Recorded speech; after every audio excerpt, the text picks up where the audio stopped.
Well, ahead of the island's power loss following a reported fire to two BPL utility poles and the fact that water has also been impacted, Mayaguana residents earlier today weathered fierce winds and sheets of rainfall. Our Lloyd Allen and his cameraman Ashley Taylor are on the ground for us. By midday Tuesday, increased bands of winds and rain covered most of Mayaguana. This as a likely result of Hurricane Fiona approaching closer to this island.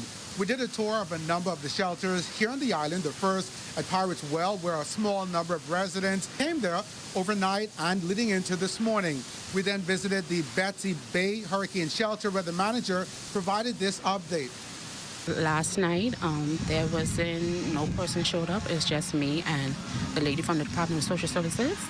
It was calm, no rain, until about shortly after 1 this morning.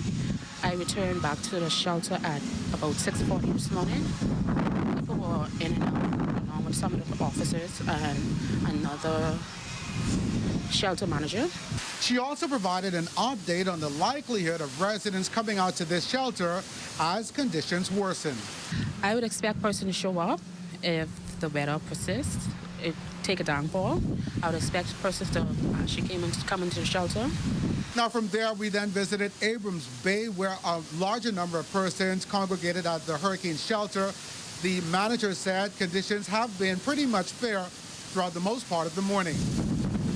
Now, by late afternoon, those weather bands intensified with wind gusts anywhere from about 40 to 60 miles per hour.